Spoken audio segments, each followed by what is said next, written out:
Welcome everyone on Redmond's Football Report. And if you're new to the channel, we have me, the host, and my father, Martin. You can call him that, but he's my dad. Thank you for telling people what they can call me. Call me Mr. As always, we have a load of stuff to look at. We have results from the weekend gone. We have previews of the games ahead. We have had a lovely couple of days, and what do we get to do today? Play football on grass. Yes, our first time playing football properly on grass this year. Unfortunately, the clubs are not back playing yet here in Ireland, but Redmond is back in school, so he's getting to play a little bit in the schoolyard. And fingers crossed, maybe there might be a chance of something before long, but I don't know if we'll see anything before May, unfortunately. Anyway, we have quite a few scores and to see in prediction and in results. Will we start with the results? Yes. Okay, so here are our results from this weekend just gone. So as you can see from the top, Porto and Sporting Club did play out a 0-0 draw in the end, so Redmond got the draw right there. CSD Municipal and Gusta Stoja played out a game that ended with a 1-0 win to Gusta Stoja, which means that I was wrong again. Logrono and Santa Teresa managed a 2-2 draw, which was one of the more exciting games in Spain this weekend, based on goals alone. And I'm wrong again. Thank you for pointing that out. Mumbai City and ATK Mohun Bagan played out a game, and it ended up being a 2-0 win to Mumbai. Mumbai have won for the first time anything. They won the Indian Super League Shield, and they're into the playoffs. More of the playoffs very soon. Wydad Casablanca beat Kaiser Chiefs 4-0. They really dominated that one. Kaisers are not looking great this season. Grêmio, but they rescheduled that game, oddly enough, for later in the same day. And Grêmio lost to Palmeiras, who go into the second leg, which is a home leg, surely confident of possibly taking the Copa dos Brasil home. Jeonbuk FC won handily enough 2-0 against FC Seoul, while Sevilla had it turned around on them, losing 2-0 to Barca. Messi is in great form at the moment, and he has been scoring practically every game or setting up in every game. It's a different Messi to a month ago, and therefore a different Barcelona, because let's face it, even when Messi plays bad, he plays well, but Barcelona are not winning. And even when Messi isn't playing well, the rest of the team, they're not doing it. We'll talk about Barcelona soon. And against Sevilla again. Hellas Verona, as one could possibly have guessed, got a draw against Juventus, 1-1. Very, very tight and tedious game there. San Marino Academy lost 3-1 to Juventus, conceding an own goal early on, and I think Cristian Girelli got one, and I can't remember who got the other. I was exactly right with the score, literally. Yes, you were. And Liverpool won 2-0 against Sheffield United, which is the first win in a few. And hopefully that means, for your point of view anyway, Liverpool are back in action again. They've not been great for a little while. And they have a big game coming up this week. And who are they playing against? Well, we're going to have to see that now in a minute, aren't we? Yes. Any particular games over the weekend that particularly stood out to you, Redmond? Well, not actually really. No, not really? I would have to say Mumbai beating Mohun Bagan to win the league win anything for the first time is, if not necessarily the best game of the weekend, certainly arguably the most important. Anyway, we're going to get into our previews now. As always, Redmond and I will not be looking at the screen, so we won't see what we're doing, Redmond. But the audience can, yeah? Got it? And for a nice change this time round, for once, we do not have any games that are either in process at the moment, nor do we have any games that are going to be scheduled over. Well, they could be rescheduled, but there's no games that should be going over. Please take your feet off that. Put your feet down. Good man. So, looking at this week's games coming ahead. Oh, yes, I was meant to say. Oh, I'm glad I wrote this down. There was an incredible game on Friday in the United Arab Emirates.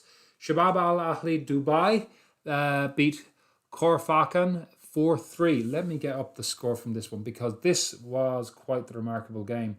When I was looking at scores from games, I noted this and then I noted how the game transpired, if I recall correctly. Let me get the Friday. Al Nasser against Hatta. Yeah, so Shabab were basically losing winning 1-0, pulled it back to 2-1, conceded a goal, pulled it back to 2-1. Corfacan go 3-2 ahead in the 76th minute. In the 82nd minute, Shabab gets an equaliser for 3-3, and Eduardo scores in the 89th minute to give Shabab Al Ahli Dubai the win. Cracking game. Yep. In the usual things, my Arabic is not good enough to get the scores. Watch the game. And If you can, we don't know how they can though. Watch If anybody can send me a link to the game, the game highlights, do please. Right, looking at this week's games. Redmond, do you know anything about Tanzanian football? Not really. Neither do I. So we thought we'd pick one of those.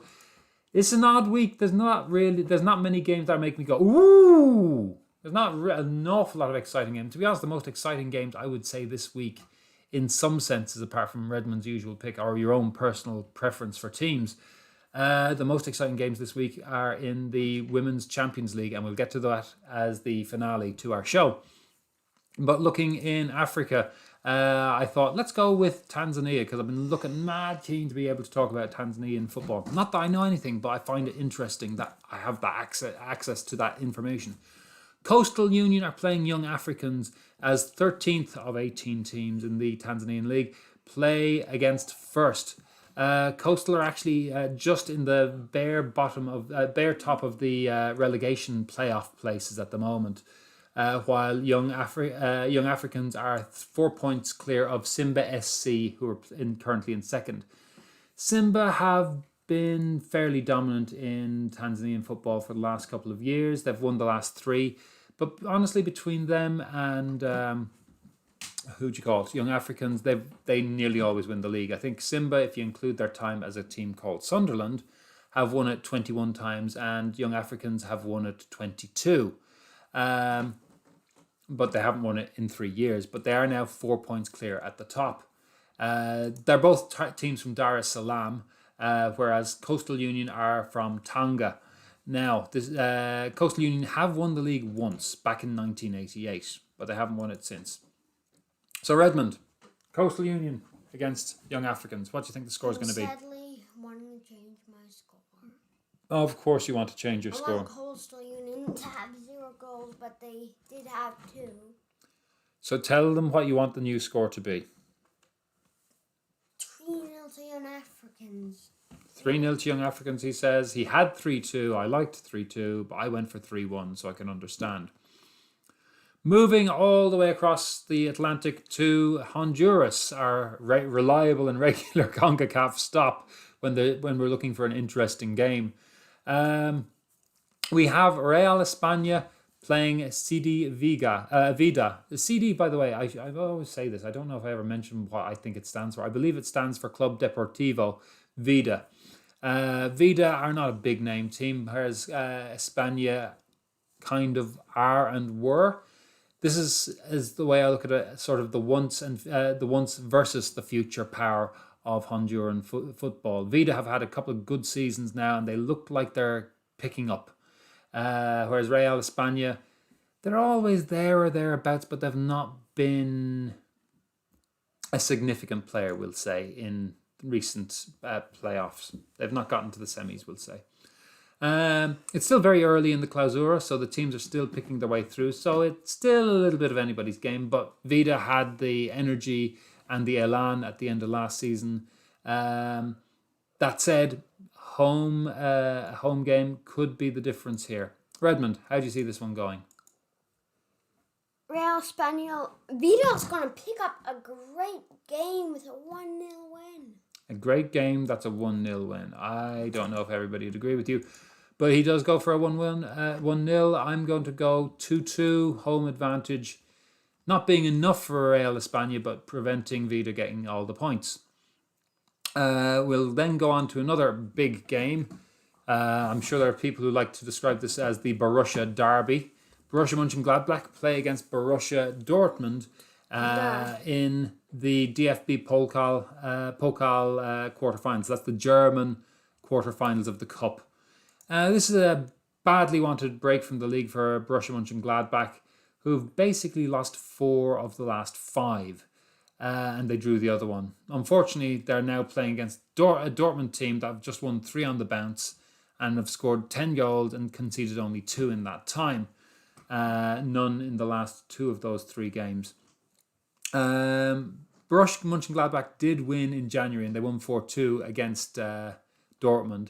So it's not completely hopeless. But Dortmund are coming back from a poor spell, and they're now up to 5th, while Borussia Gladbach have slipped down to 9th. And by the way, Borussia actually means Prussia. They're not from the city of Borussia, because there is none. They're from the former nation of Prussia. Now, this would not be what I would consider close to the homeland. Don't be biting your teeth, biting your fingernails even. This is not the homeland of Prussia as one would look at in the 1740s, for instance. This is much closer to southwest Germany. And the cities they're in are literally Dortmund and Mönchengladbach. There's about 100 kilometres between the two. So not much of a derby, but it's a big game in German football. Redmond. What do you think? Borussia Mönchengladbach, Borussia Dortmund. Borussia Dortmund is coming back up with a 1-0 win. Keeping on the rise. My soft spot for Gladbach means I'm going to predict a 2-2 draw, because it's the cup and Dortmund might not risk all their players when they've got a chance getting into Champions League, being in 5th rather than 4th. But you never know. It's a good season to go for the cup in Germany. Munich are out, and Gladbach really needs something. Moving on to Italy and to one of Redmond's teams, Juventus playing Spezia in the Italian league. This is 3rd against 14th with a huge gap between the two. Juve have been drifting a little bit late. You remember the thing I said don't do to the table? Okay. Thank you. What do you think of Juve's form lately, Redmond? They've played well, but they're slipping down a little bit from their uprise. This is the fun and odd thing. I've been constantly saying, hey, folks, Roma are still in 3rd. Roma are now in 5th. Juve have moved up above them into 3rd, while Atalanta are now level on points with Juve in 4th. Looks like Atalanta are on their way back to at least European football next year, but you never know where. They're back to being like, if we score a goal on you, you're going to be sad because they're going to just score so many. Mm-hmm. That's somewhat related to the truth. Juventus are still missing loads, like Dybala, who's on his back today. And they're missing 6 starters, all told, including Artur, Quadrado. I think Morata's still out. Meanwhile, Saparona on Spezia is their only player absent. He's on loan from Fiorentina, so he is probably a big absence. He's only played 6 times since he joined in January. But 6 times in the amount of time we've had, it's actually pretty good going for the Italian league in it. Juventus can actually really pull back Spezia with a 4-0 win.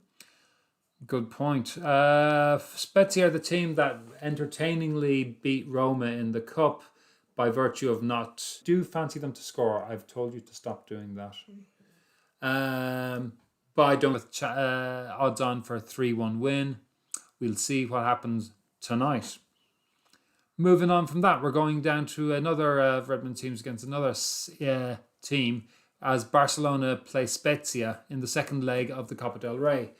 Not Spezia, they play Sevilla. Sevilla won the first round 2-0, but they lost the match at the weekend, which could have a major impact. It certainly promises hope for Barcelona. Barcelona, they're still not back to full strength. But I mean, who's full strength at this time of year?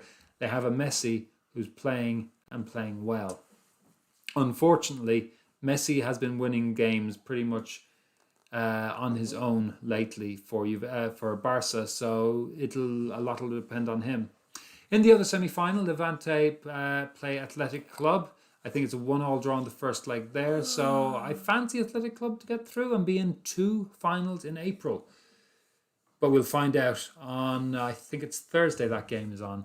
Redmond, what's the score you think is going to be between Barcelona and Sevilla? I think Barcelona can get through this year. What do you think the score's going to be? Only Barcelona's will win 1-0. And they need to score like 3 goals to go through. Well, 2 definitely. They need to score 2 more goals than Sevilla to go through. This is in Barcelona's ground, so away goal. I don't know if away goals count, but I don't think it's going to come to that. I have a nasty feeling late on in the game, it's going to end up a goal coming in from Sevilla and the final score being 2-0. This hurts me because this is potentially Messi's last season in Barcelona. So all the rumours are. So I'm worried that he ends his last season with nothing. It's not going to be in the league. It does not look like it's going to be the Champions League. This is their last chance. It remains to be seen. Will they take it or not? Speaking of taking it or not, and that has nothing to do with the next game, Liverpool playing against Chelsea in England's Premiership. Redmond, Chelsea fan? I like Chelsea. No son of mine. You like Liverpool, don't you? I do also like Liverpool. Not that I like Liverpool, it's just I don't like Chelsea. They're actually playing really good football at the moment, and under Thomas Tuchel, they're unbeaten so far. However, they managed to get a draw away to Man United. This is going to be a stern test too. It's 5th against 6th, with Liverpool in 6th. There's 1 point between the two teams. Chelsea drew their last 2 games, whereas Liverpool have a defeat and a win in their last 2. Redmond, Liverpool against Chelsea, what do you think? I think Liverpool can get it today because it's 1-1. And also, I have a little why I wanted to tell you this, because there's like this thing Sam wanted to give me, I think. Go on, I'm interested. And it's about the Premier League, and there's 150 people, and there's only 9 left. Oh, he's in the last man standing. Well, technically I'm in the last man standing, but I'm letting him pick, and he's somehow managed to make it to the last 9, whereas I was out in the first round. Because he's on round 8 or 7 at this stage. 7, I think so. Yeah, well, he's picked Liverpool already, so he has to back Chelsea in this round, so that should be fun for emotions there. He's in the last 9. 1-1. And I'm going to go for 2-2. 1-1 to 2-2. I don't see Chelsea losing. I don't see Liverpool. There we go. Now that's Redmond's teams we've looked after. Let's look at what's going on in Asia. We talked about the Indian Super League already this week and last week, and I'm going to continue talking about it because it's exciting. They have playoffs. It's amazing how exciting playoffs are, because you know that every team in it can be in with the shout of winning. And this time we see 2 teams, kind of again, hands down, who've never won the actual Super League, but they've won the Shield, i.e. the pre-playoffs section. And it's FC Goa and Mumbai City. Mumbai won it for the first time this year. Goa won it last year or the year before. I can't remember. Either way, by winning it, Mumbai go straight into the group stages of the Asian Champions League. But keep those fingers out of your mouth. I will hold your hands now until later. Now stop fighting me. Stop. If you see him, shout. Goa were 4th in the league this year. They were about 33 points as opposed to Northeast, who were also in the playoffs against ATK Mohun Bagan, who were on 34. But the 2 top teams, Mumbai and Mohun Bagan, both on 40 points. So it should be fairly clear daylight between the teams.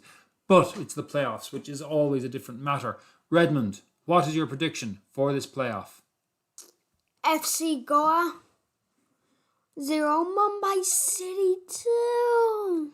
Interesting. I'm going for a 1-1 draw. I don't think away goals count, but I think Mumbai are on a run, and I think I'd love to see them win it. I'd love to see anybody, actually, to be honest, other than ATK, who've won it a lot lately, win this one. Moving on now to the last of the men's teams, and we go to the Copa Liberadores in the CONMEBOL section, which is South America. Don't mind that it says UEFA on the thing at the end. It's the second leg. Teams that we've been talking about already have drawn 1-1. These are different teams. Caracas from Venezuela, who finished fourth in their league, and Universidad Cesar Vallejo, who are from, where were they from again? Oh, I knew this a few minutes ago. Peru. Caracas are 12 times Venezuelan champions, and they've been to the quarterfinals of the Champions League before. On the other hand, Universidad have won the Copa Peru once and the Copa del Inacio, I think it is called, once as well. They're pretty new to the top. They've been up a couple of times, but this time it's actually going fairly well for them. But fairly well is not the same as being a good, solid team. And while Venezuelan football is ordinarily the weaker, Caracas have a lot of experience. And you've got to fancy that to have an impact. But do I? Do I not? Redmond. Caracas against Universidad. 1-1 draw. 1-1 draw. I'm going for Universidad, in spite of my general feeling that Caracas should be able to finish this off. 1-0 away win to Universidad Cesar Vallejo. Now, finally on to the big games of the week. Most of these games are coming so far. The Chelsea-Liverpool one's a bit meaty, and the Barcelona-Sevilla one. But most of the rest of them are okay. I'm big excited about the Borussia derby, if you like. Yeah. But the big games this week come in the Women's Champions League. It's the round of 16. We're working towards a final in Sweden in this later spring or early summer. And Sweden ordinarily has two teams in the Champions League. Only one of them is left, as BK Häcken, the Gothenburg team, is out. The final's in Gothenburg, so that's disappointing. But FC Rosengard are from Malmö, which is pretty close-ish. You can get a bus. I got a bus there once from one to the other. Rosengard are pretty much the top team in Sweden. They've been there for a while. And Sweden are a one of the top four leagues in Europe. Only Germany, France, and England above. France is the top, obviously, by quite a way. Germany next at a distance. And way down, England and Sweden, only by, I think, like 0.2 or 0.3 of a fraction of a point between the two. So this is one of the teams that you should be fancying for it, to be honest. Rosengard, strong team from a strong league, you'd expect them. Poland, unfortunately, are 19th on that table. So St Poelten are basically the only representatives from Poland. They've kind of in the last 3-4 years become the big team there, and they've been doing quite well. So getting to the last 16 is a big achievement, but is achievement enough? Redmond, Rosengard against Poelten. I think it's going to be a draw, 1-1. 1-1 draw. This is the first of two legs, of course. Poelten then would take that draw that with away goals home with hope of maybe getting a winner there.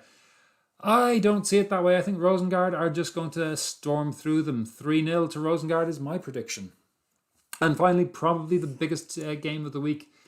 It's a mirror of the round of 16 game in the Men's Champions League, as Chelsea host Atletico Madrid in the Women's Champions League. These are two teams with big ambitions to win it. Atletico are there or thereabouts team. Chelsea